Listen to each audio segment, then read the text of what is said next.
Ya chicos, muy buenas tardes a todos. Vamos a dar inicio a la sesión, en este caso de ayudantía número 10 de la asignatura de Física Mecánica 1, siendo esta una ayudantía extra que tiene como objetivo brindar más resoluciones de ejercicio a la evaluación que tienen el día lunes, que es su segunda evaluación. En este sentido, primero me disculpo un poco porque en primera instancia yo la había fijado para el día miércoles, pero por temas de prueba y temas de poco tiempo que tenía para hacer mis cosas es que no pude realizarla. O sea, no me dio el tiempo.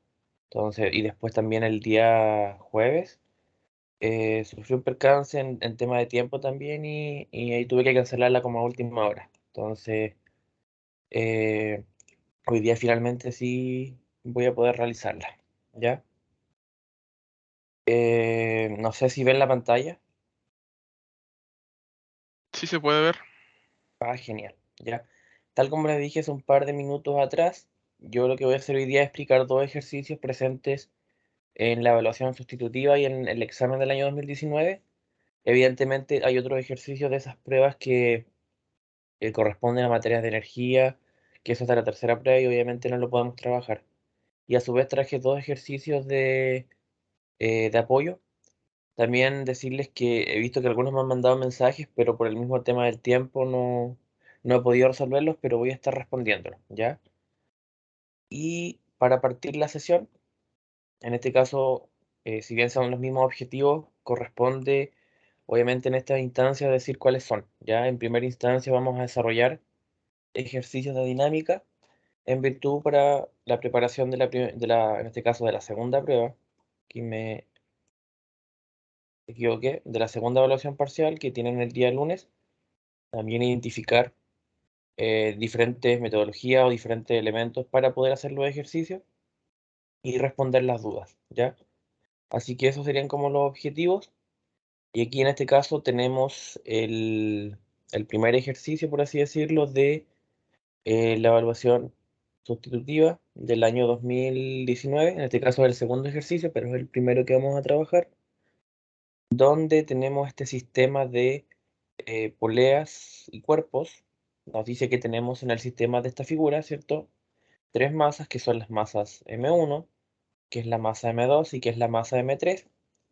M1 tiene una masa de 1,50 kilogramos, ¿cierto?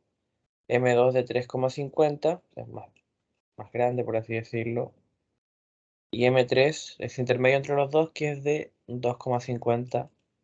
Y recordemos que todas son kilogramos, ¿ya? Entonces, nos dice que el bloque M2 se desplaza sin roce, o sea, aquí en esta superficie de acá, como está apoyado, podría como no podría haber roce, en este caso nos dice inmediatamente que no hay roce, y además que estas poleas tienen masa despreciable. Recordando que si no fuera así, es decir, que si tuvieran una masa a considerar, también se les tendría que hacer un diagrama, ¿ya? Entonces, en este caso, tenemos dos simplificaciones del ejercicio. En primera instancia, el tema de que no hay roce en este cuerpo que está apoyado, que es una de las posibilidades que se pueden dar. Y obviamente a nivel de física uno no vemos sistemas donde las poleas sí tengan masa a considerar, porque ya se complejizaría un poco más. Y nos dicen que este sistema se suelta del reposo y nos piden que calculemos cuál, en el fondo, dos variables que son la aceleración del sistema y la tensión de cada cuerda. Entendiendo que aquí en el fondo tenemos más de una cuerda, porque hay una cuerda que está asociada a la masa M1 y M2 y hay otra cuerda que está asociada con la masa M2 y M3, ¿ya? No sé si a alguien le queda alguna duda de este ejercicio en términos de qué es lo que está pasando, o tienen claro entonces que este es un sistema, o cómo funciona este sistema. Sí, sí, en la guía creo que hay un ejercicio parecido. Es prácticamente el de la guía, solo que lo más probable es que, no me he fijado, pero lo más probable es que estén cambiando los datos. Pero sí, creo que está en la guía.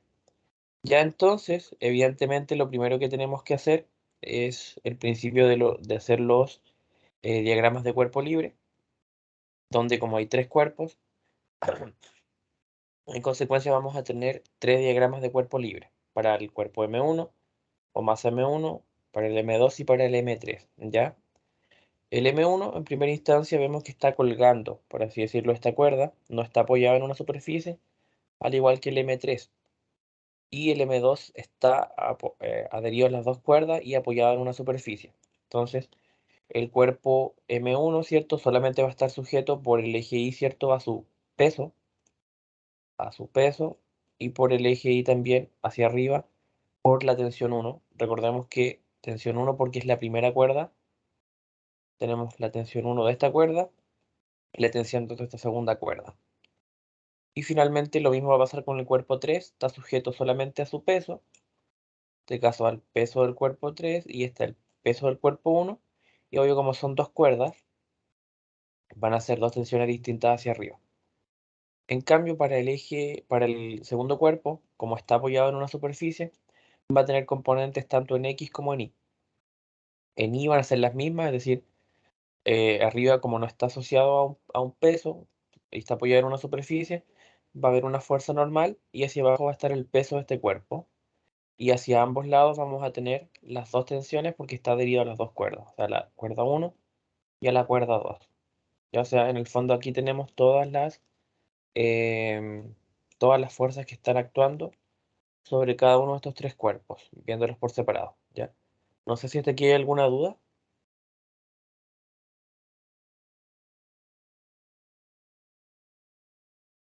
Mm, Eh, ¿Alguna duda, alguna consulta? Por ahora no. Ya. Entonces, una vez que tenemos estos diagramas, evidentemente tenemos que hacer para cada uno de los ejes que se trabajaron las ecuaciones. Para el primer, obviamente, guiándonos con todo este tema de la segunda ley de Newton, ¿ya? Para la masa 1, como tenemos solamente sumatoria en I, esto va a ser igual a la masa por la aceleración, obvio va a ser en este caso, masa 1, y donde obviamente tenemos tensión 1 y peso, simplemente los restamos porque son de sentido opuesto, y lo igualamos a M1 por A, ¿ya?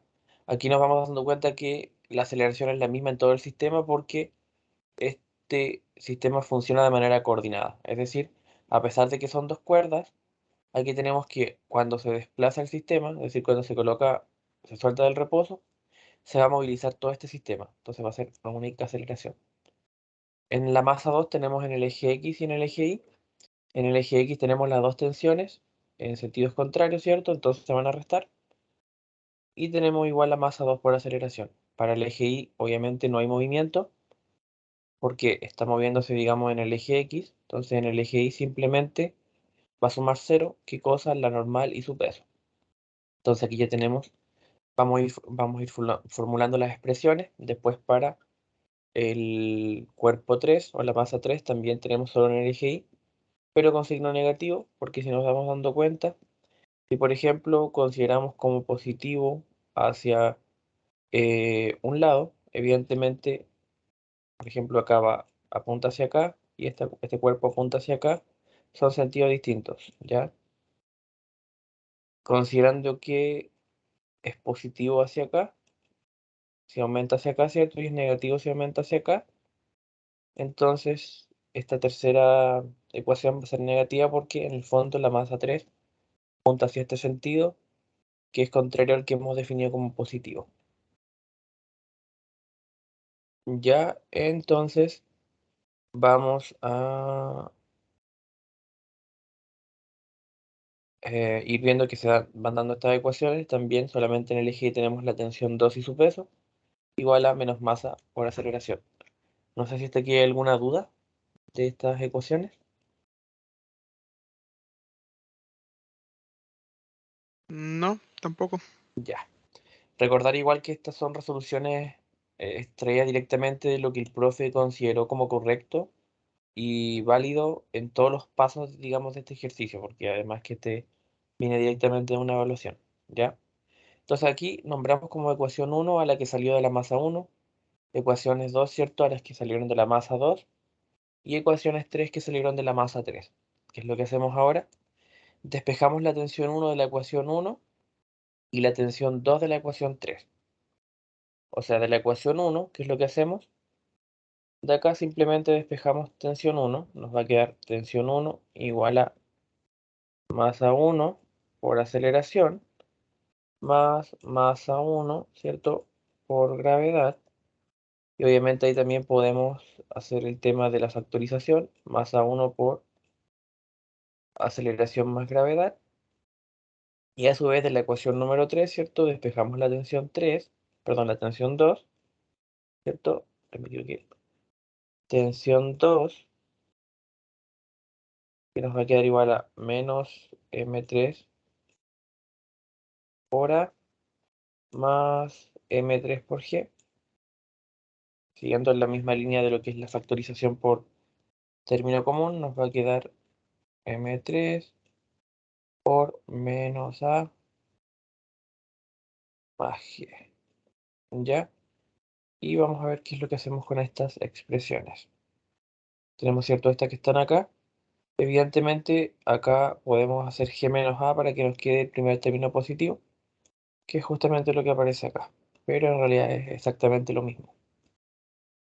Y estas dos ecuaciones que representan en el fondo a T1 y a T2, las reemplazamos en esta segunda ecuación que representa a T2 y a T1 en una diferencia. Las reemplazamos acá, ¿cierto? En donde está T2 menos T1, T2 lo reemplazamos y T1 lo reemplazamos, ¿cierto? Y ahí, ¿qué es lo que vamos a hacer? Igualarlo a M2 por A. Y nuevamente, ¿qué es lo que hacemos? Agrupamos por términos. En este caso tenemos M3G y aquí también tenemos M3A. ¿Y qué es lo que hacemos? Simplemente agrupamos, ya agrupamos. Por ejemplo, aquí las que tienen A las dejamos todas positivas y las que tienen G las mandamos para el otro lado.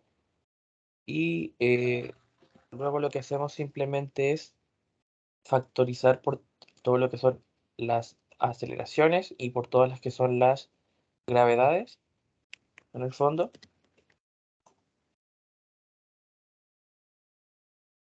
Y nos va a quedar una expresión donde, por ejemplo, podemos despejar la aceleración en función de las masas y en función de la gravedad, ¿ya?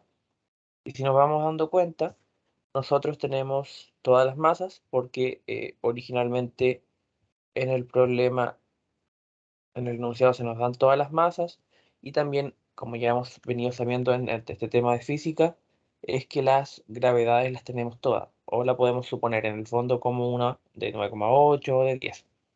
Entonces, si nosotros hacemos todo este reemplazo de las masas y de la gravedad, vamos a obtener cuál es la aceleración que mueve este sistema en términos numéricos. O sea, un valor, el valor que en el fondo presenta la aceleración del sistema. ¿Ya? No sé si aquí hay alguna duda.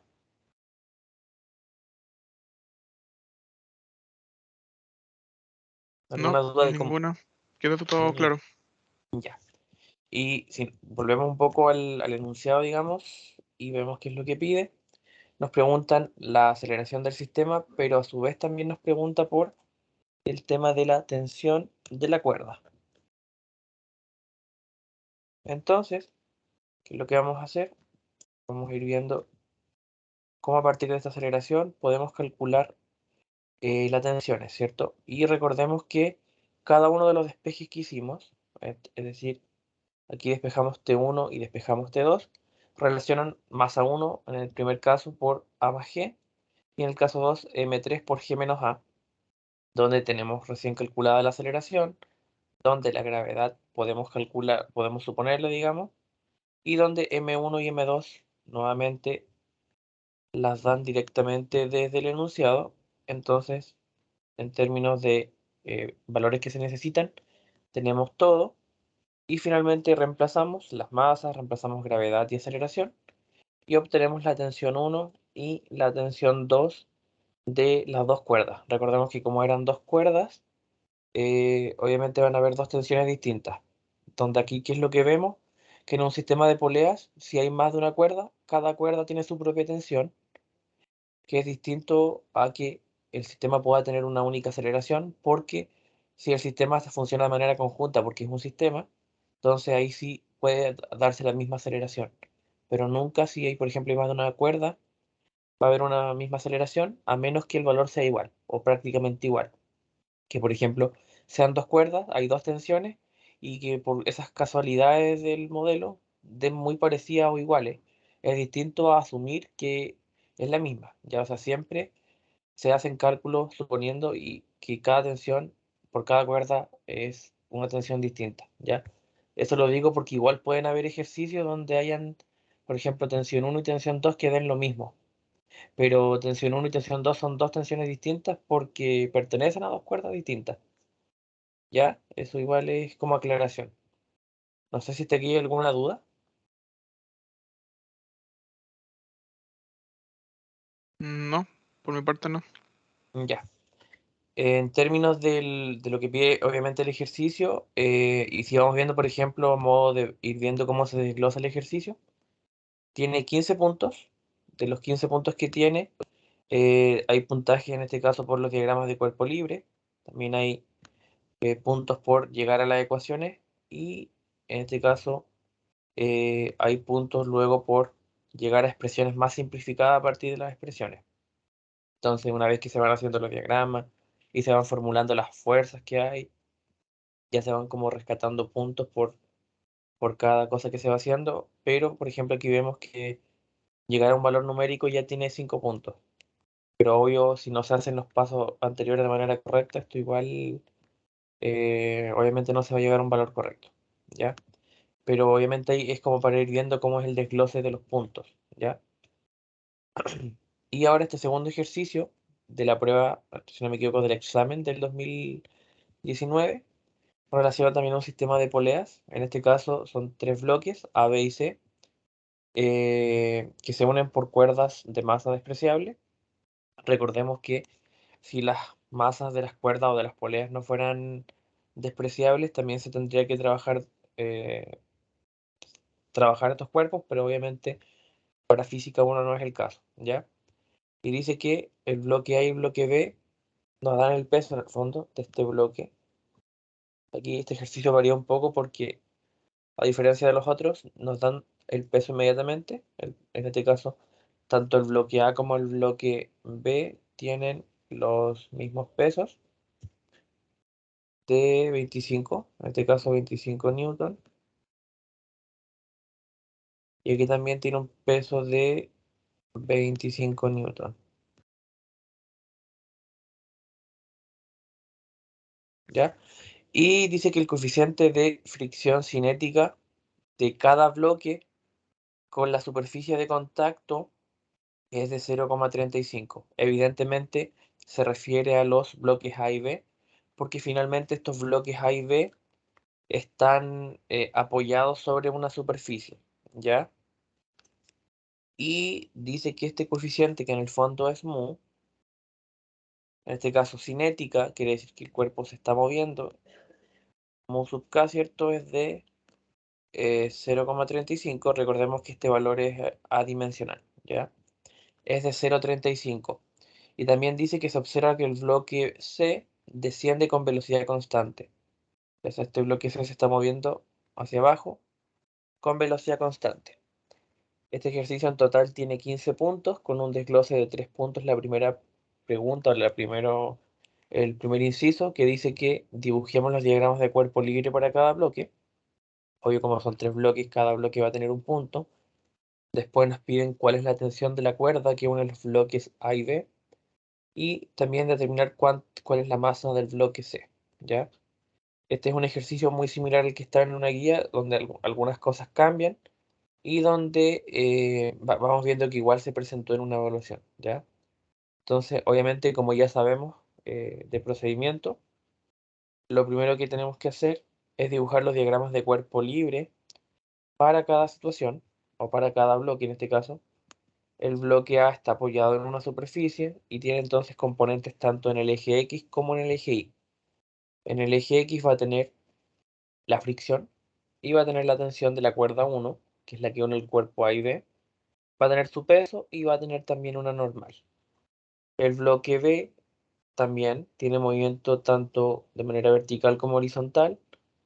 Y tenemos el peso hacia abajo, la normal hacia arriba y tenemos las tensiones de las dos cuerdas porque si visualizamos el esquema, este cuerpo B tiene atados dos de las cuerdas que en el fondo son la base del movimiento de este sistema. Y donde también vamos a tener que ver que aquí hay un ángulo con este plano inclinado de 36,9 grados, ¿ya? Y tenemos el tercer cuerpo que está colgando y está ascendiendo hacia abajo, solamente está sujeto a la tensión de la cuerda 2 y a su peso, ¿ya? No sé si aquí hay alguna duda de estos tres diagramas de cuerpo libre.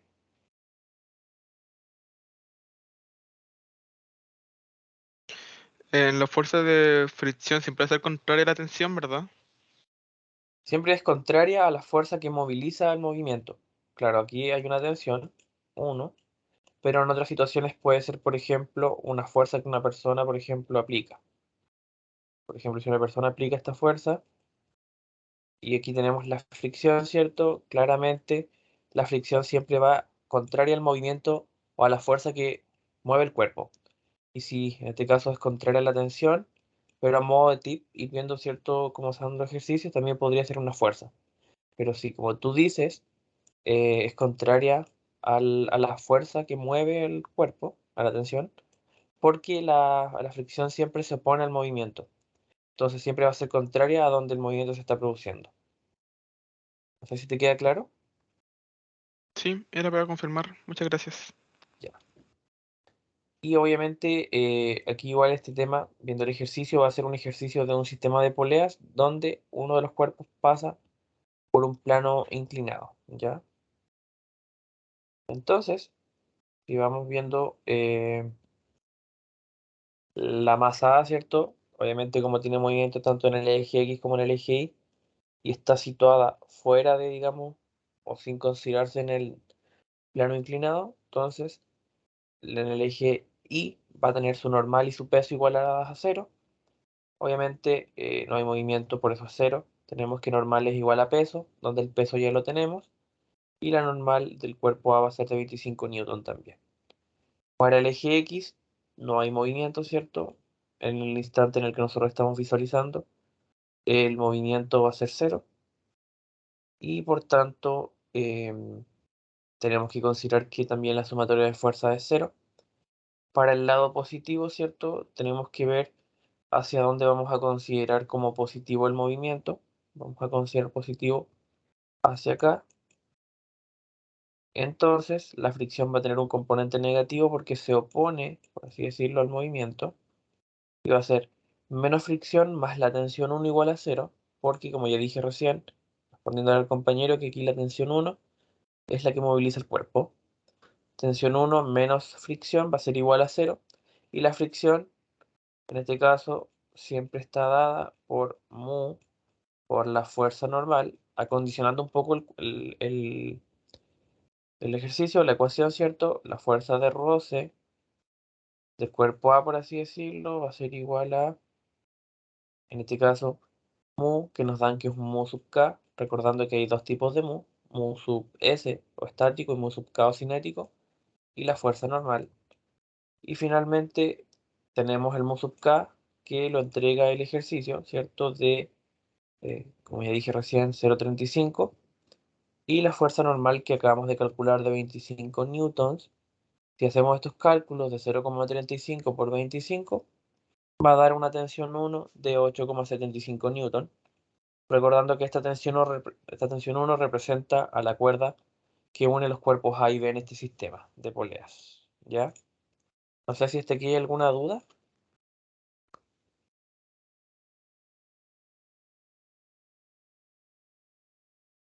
No. Ya. Similar a como lo hicimos con el cuerpo A, vamos a hacerlo con la masa B, donde aquí reside la mayor complejidad del problema, donde más, por así decirlo, errores puede haber en un ejercicio, que es el plano inclinado. Aquí tenemos un ángulo de 36,9 grados, donde el cuerpo B se va movilizando hacia arriba de este plano. Se va, por así decirlo, alzando o elevando. Entonces, ¿qué tenemos que hacer? En el eje X, en el eje Y, sus componentes.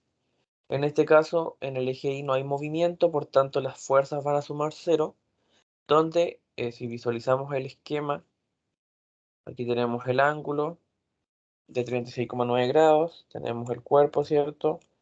Tenemos su normal y su peso. como hay una inclinación producto de este ángulo, no se puede asumir que la fuerza normal y el peso reciben todo el componente, sino solamente lo que el ángulo les limita. Entonces tenemos que considerar em, como normal menos peso es igual a cero, qué porcentaje del peso, en este caso qué proporción del ángulo está representada en el peso en el eje Y. Entonces, si vamos viendo, nuevamente recurriendo a trigonometría, en el eje Y, por así decirlo, tiene este componente de acá, y es el cateto opuesto, por así decirlo, al ángulo. Y si nosotros recordamos seno y coseno, seno es cateto opuesto y coseno es cateto adyacente respecto a ambos de la hipotenusa. El tema es que cuando consideramos que hay un plano inclinado, asumimos esto, pero cuando, por ejemplo, en este caso, este es el cateto opuesto al ángulo, debiésemos ocupar seno, pero inmediatamente tenemos que cambiarlo por coseno, la función trigonométrica contraria. No me pregunten por qué, porque para demostrar esto tendríamos que recurrir a cosas un poquito más complejas de demostrar, pero en el plano inclinado, igual como se lo he dicho en las sesiones anteriores, tenemos que aplicar la función trigonométrica contraria, es decir, aplicamos en este caso coseno. ¿Coseno de qué? De este ángulo que ya lo tenemos, que es de 36,9 grados, que lo da el dibujo en el enunciado, ¿cierto? Si nosotros multiplicamos 25 por el coseno de 36,9 grados, no radianes, grados, tenemos que nos da 20,0 newton, ¿ya? No sé si hay alguna duda hasta acá.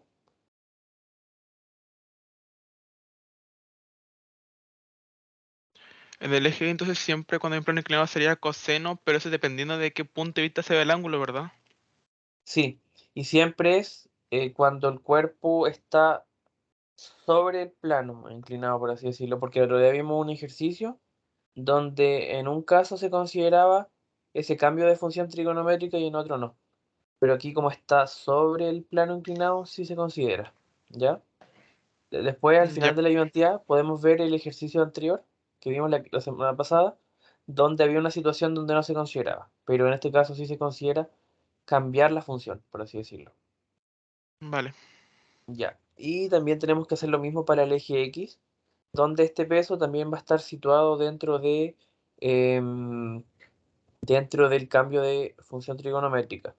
Para el eje X nosotros tenemos, eh, por así decirlo, la tensión 1, la tensión 2. También vamos a tener fricción porque este cuerpo está apoyado en una superficie. Entonces aquí, ¿qué tenemos? Tenemos que, si consideramos el sentido positivo del sistema hacia acá, la tensión 2 va a ser positiva, pero la tensión 1 y la fricción va a ser negativa. Entonces, ahí, ¿qué es lo que hacemos? Considerar la tensión 1 y la fricción negativa. Ahí también la tensión 2 positiva, ¿ya? Y en este caso particular, como ya dijimos que este cuerpo está inclinado, obviamente tradicionalmente vemos que los ejercicios del peso está situado en el eje Y, pero como en este caso es un plano inclinado, vamos a tener una componente del peso en el eje X, ¿ya? Y esa componente del peso, si seguimos el razonamiento, relaciona, digamos, este cateto de acá, que sería como el lado adyacente a este ángulo de 36,9 grados, pero obviamente el adyacente se relaciona con coseno, lo vamos a cambiar por seno. Seno de 36,9, ¿ya? Solamente en los planos inclinados vamos a ver que en el eje X vamos a tener un componente de las fuerzas, por ejemplo, en este caso del peso, ¿ya?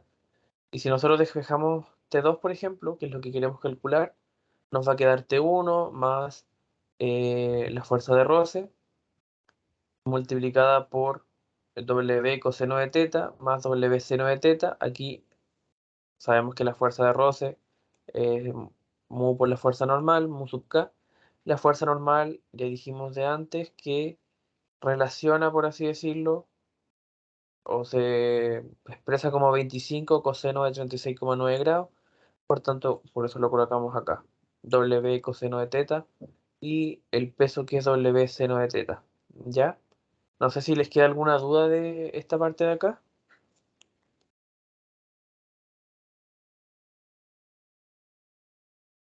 sea, es que la realidad es que aquí se mezclan varias cosas porque tenemos la componente X del peso en digamos, esta modelación del eje X.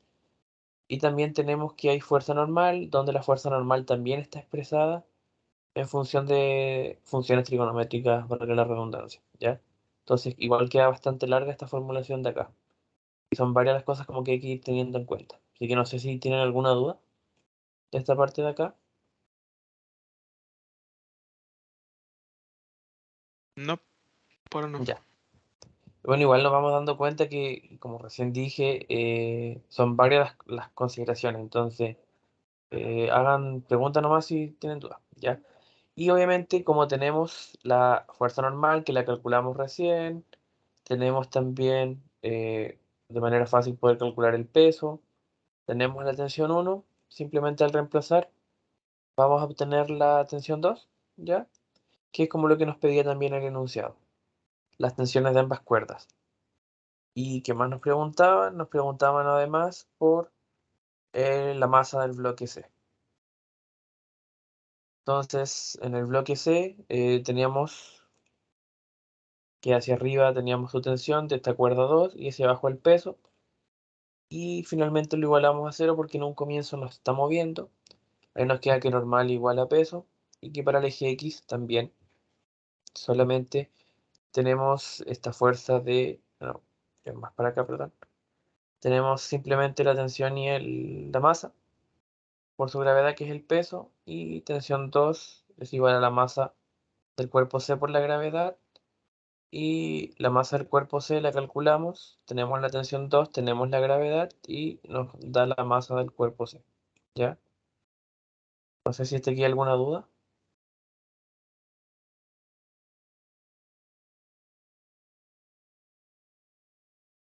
Ninguna. Ya. No sé qué les parece este ejercicio así como en términos de dificultad.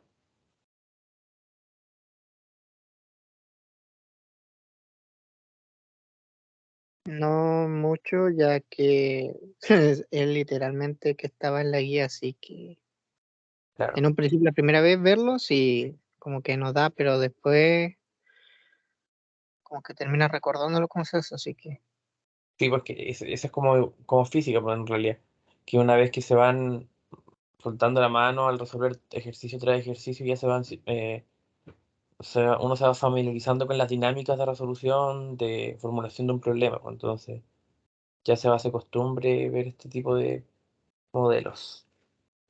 También hay un tercer ejercicio que traje propuesto de, en este caso, movimiento circular dentro de un sistema dinámico.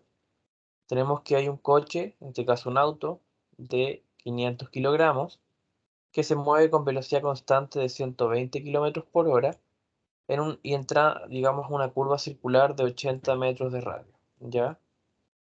O sea, esto es movimiento en una carretera, donde en esta carretera hay una curva que tiene un radio de 80 metros, por así decirlo.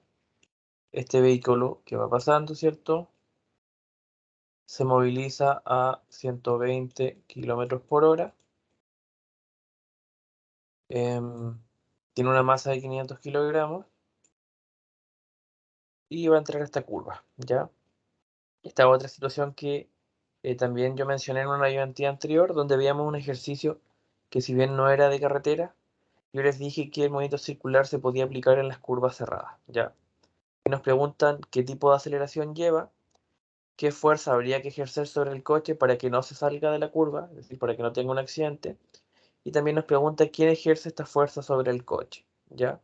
Entonces, para esto, viendo un poco la situación, que es similar a como la dibujé yo recién, tenemos que este vehículo describe una trayectoria circular en esta curva, por tanto es un movimiento circular uniforme, ¿ya? Esa es la primera pregunta, que en realidad es de tipo conceptual porque solo nos pregunta qué aceleración lleva. Y igual esta sería un poco la representación de la situación donde este vehículo entra en una curva, ¿ya?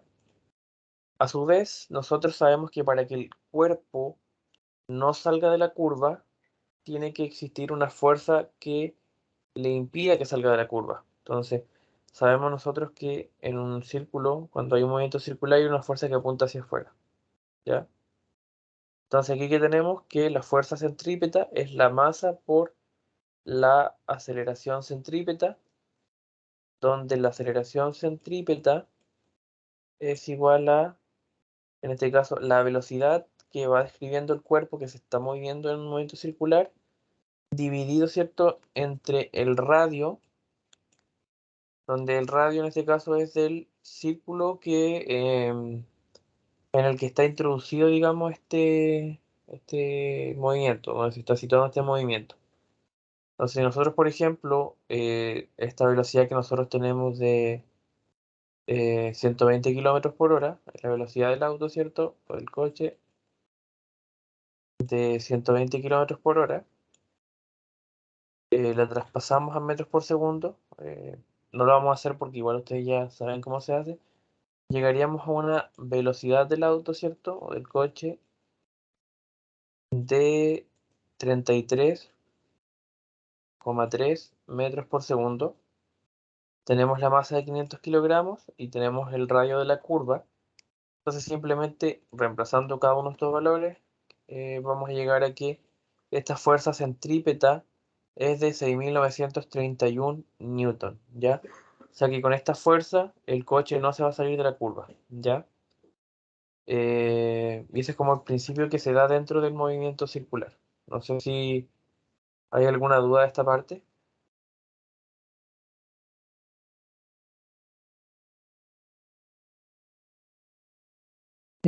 ¿Cuál era la que nos pedía el ejercicio?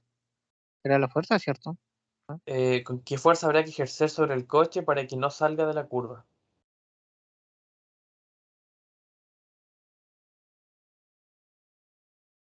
Y en base a eso formulamos esta fuerza centrípeta que hace que el movimiento sea circular, que se describa una circunferencia y que obviamente sea un MCU, movimiento circular uniforme. Ya y obviamente esto ya es conocimiento previo de movimiento circular, donde la aceleración, bueno, aquí está la aceleración centrípeta es velocidad al cuadrado y lleva el cuerpo que se está moviendo dentro del círculo, dividido el radio del círculo, ¿ya? ¿No hay alguna duda hasta acá?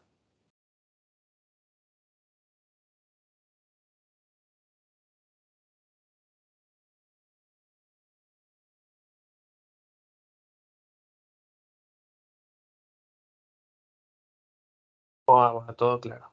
Ya, y luego nos preguntaba también, eh, también es de tipo conceptual, por así decirlo, ¿quién ejerce esta fuerza sobre el coche?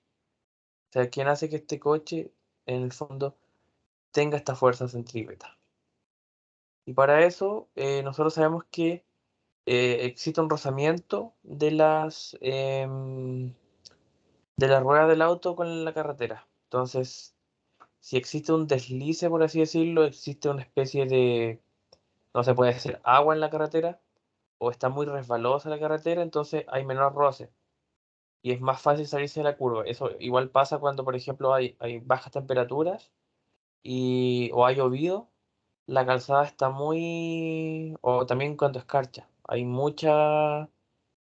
muy resbaloso el suelo, se pierde fricción, entonces el auto fácilmente puede salirse de la carretera y tener un accidente. Entonces por eso es que siempre se aconseja ir despacio en los tramos de carretera, ¿ya? Y en base a eso, el roce aquí nos damos dando cuenta que es súper importante para el tema de una carretera, y por eso es que los ingenieros de tránsito, los ingenieros que diseñan las calles, las vías, tienen que buscar los mejores materiales con los mejores índices o coeficientes de fricción para que exista, digamos, una superficie adecuada en el movimiento. Y lo otro es el tema por ejemplo, que en las calles creo que colocan sal para que haya más roce cuando escarcha, por lo mismo. Porque si no hay roce, el vehículo comienza a moverse solo, ¿ya? Pero esa pregunta igual es como de tipo conceptual de este ejercicio de movimiento circular y es complementario al ejercicio que vimos de la prueba del año 2019, de la prueba 2, que no era de carretera, pero sí era de un vehículo que a control remoto que estaba dentro de un círculo, por así decirlo. Y obviamente íbamos viendo, que, si no me equivoco, también ustedes lo vieron en clase, entonces ahí vamos viendo también este ejercicio donde está el movimiento circular metido, ¿ya? Y como último ejercicio, nos hablan de un cohete de una cierta masa, que en este caso es de 8.000 kilogramos o 8 toneladas, ¿cierto? ¿Y qué es lo que nos dicen? Que se eleva desde el suelo recorriendo una distancia de 500 metros, ¿cierto? En 10 segundos, con un movimiento que se dice que es acelerado. O sea, tenemos aquí una superficie, hay un cohete, por así decirlo, que está elevándose, tiene una masa de 8.000 kilos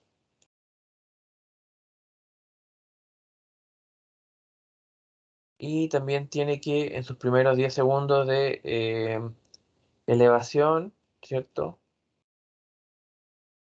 Recorre 500 metros o se eleva a una altura de 500 metros. Entonces nos hacen dos preguntas. En primera instancia nos dicen cuál es la fuerza producida por los motores de este cohete y también nos preguntan por cuánto tarda en caer a la superficie si en ese instante los motores sufren una avería y se paran. O sea que en cierto momento, que en este caso es después de los 10 segundos, el motor deja de funcionar y el cuerpo ya no va a poder seguir elevándose el cohete, ¿ya? Entonces, en primera instancia, suponiendo obviamente como siempre lo hemos hecho, un diagrama de cuerpo libre, ¿cierto? Tenemos el caso de movimiento, en este caso en el eje Y, tenemos la fuerza de propulsión de los motores hacia arriba y hacia abajo tenemos el peso que posee este cohete. Y aquí que nos dice que en ausencia del rozamiento, estas son las únicas fuerzas que se ejercen. Obvio, las fuerzas totales o la fuerza total que se va a ejercer sobre este cohete va a estar dada por la fuerza de los motores menos el peso que se ejerce por la propia masa de este cuerpo, este cohete. Entonces, aquí nos dice que la fuerza total está relacionada con la aceleración que sufre el cohete a través del segundo principio de Newton. O sea, aquí la fuerza total va a ser igual a la masa por la aceleración, ¿ya? La aceleración que está teniendo este cuerpo, que además nos dicen que está moviéndose de manera acelerada, o sea, es un movimiento rectilíneo uniforme, ¿ya? Un MRUA. Entonces, las ecuaciones que se describen en el MRUA son que la velocidad que sigue el cuerpo cuando hay un movimiento acelerado es de velocidad inicial más aceleración por tiempo, y que además la distancia que se recorre está dada por la posición inicial más la velocidad inicial por el tiempo y también un medio de la aceleración por el tiempo al cuadrado. El tiempo que transcurre, la aceleración que va teniendo, la velocidad inicial y la posición. Son las variables que se relacionan. Entonces nosotros tenemos en primera instancia que sabemos cuál es la distancia que se recorre, que son 500 metros. Como dato que nos da el enunciado, tenemos el tiempo y tenemos la masa. Entonces, ¿qué es lo que hacemos? Reemplazamos, por ejemplo, y tenemos que 500 metros va a ser igual a qué? A un medio de la aceleración por el tiempo al cuadrado, donde estos otros términos, que son posición inicial y velocidad inicial, evidentemente los consideramos como cero, porque el cuerpo parte del reposo.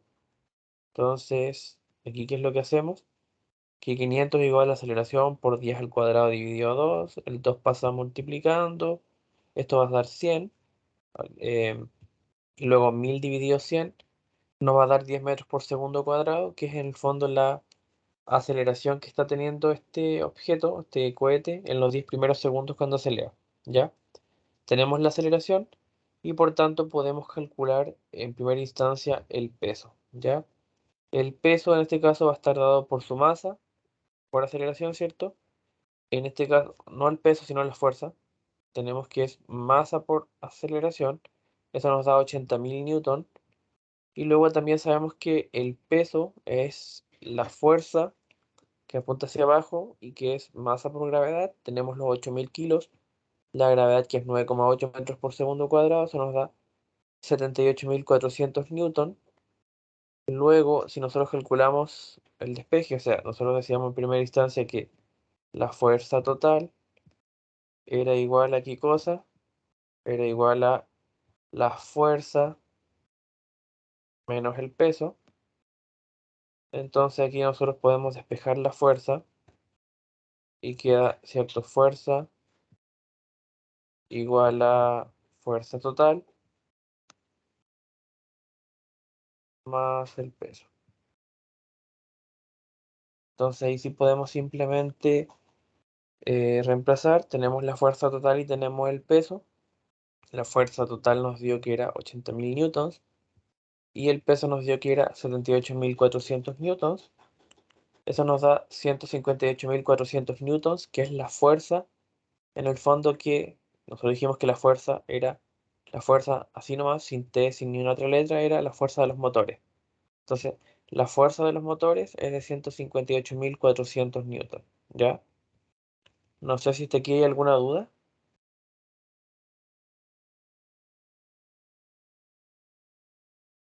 ¿El F solo qué significaba?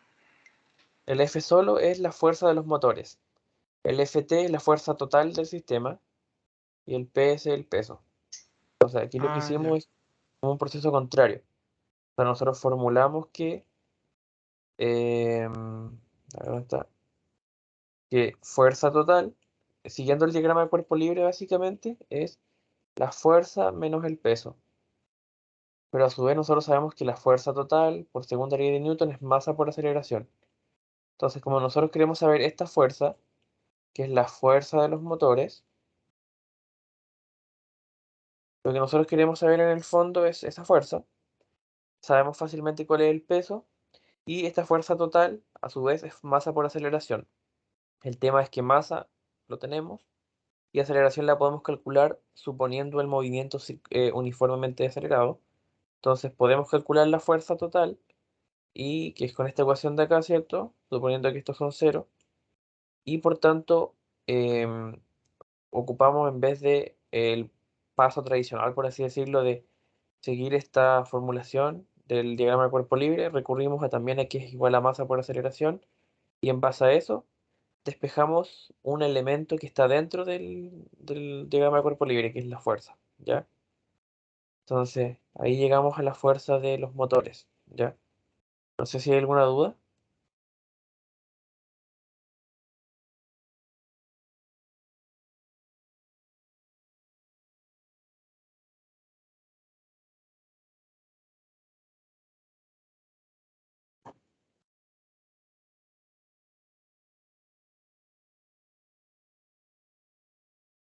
Entonces, ¿les queda claro hasta aquí? Por mi parte sí. Ya. Ahora, ¿qué es lo que nos preguntaba la segunda parte, digamos, de este enunciado? ¿Cuánto tarda en caer a la superficie si en ese instante los motores sufren una avería y se para?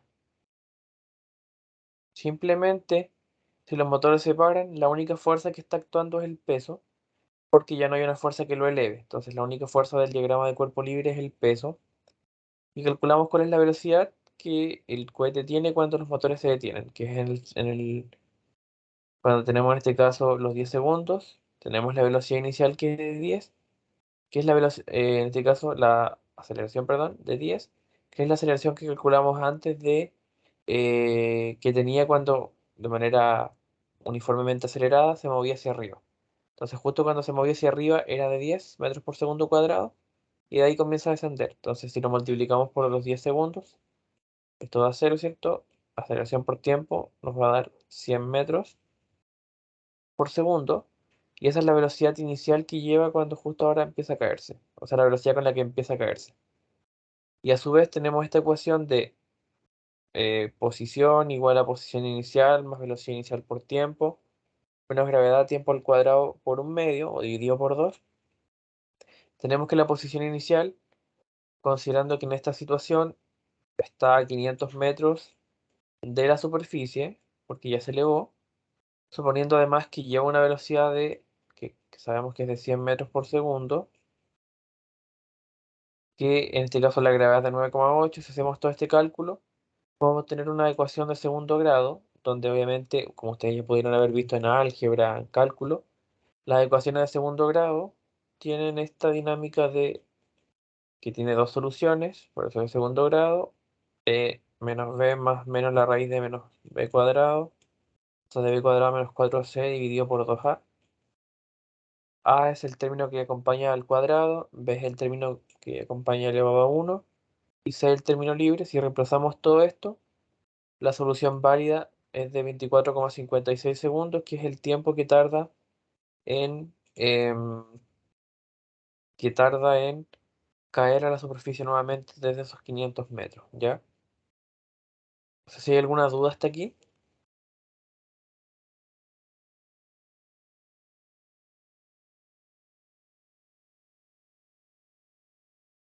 Por ahora no. Ya. Y bueno, en términos de ejercicios, esos eran como los ejercicios que traje para hoy, ¿ya? Así que, viendo un poco los objetivos del comienzo, eran básicamente desarrollar ejercicios de dinámica, lo vimos, también vimos diferentes consejos, diferentes elementos para ir resolviendo, y vimos también el tema de dudas que ustedes iban teniendo, así que en el fondo vimos el tema de los objetivos cumplirse que propusimos al comienzo, ¿ya? Y que no sé si alguien en general tiene alguna duda.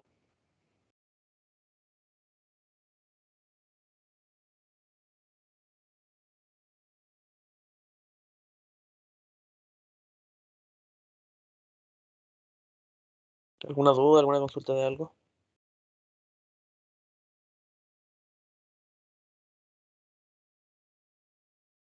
Ninguna. Ya. Entonces, si no hay dudas, la sesión llegaría hasta aquí. Igual deseándoles suerte en su evaluación del día lunes. Evidentemente, eh, la asignatura de por sí es difícil y si obtuvieron un resultado no tan bueno en la primera, la idea obviamente es ir subiendo en cada evaluación, entendiendo igual que son 5 las evaluaciones o 5 las oportunidades de pasar el ramo. Porque aparte de las 3 evaluaciones, por así decirlo, que todo el curso va a dar, sí o sí luego están la sustitutiva y el examen, donde igual hay elementos para pasar. Ya así que el mayor de los éxitos nomás. Y nos estaríamos viendo ya en 2 semanas más, cuando ya empiecen a pasar todo el tema de energía y todo el tema que es de la tercera unidad. ¿Ya? Así que eso sería. Bueno, muchas gracias, Eric. Cuídate tú también. Igual que estén bien, que tengan buen fin de semana. Igualmente. Chao. Chao, Chao, chao. chao. Gracias por la ayudantía. No hay de qué.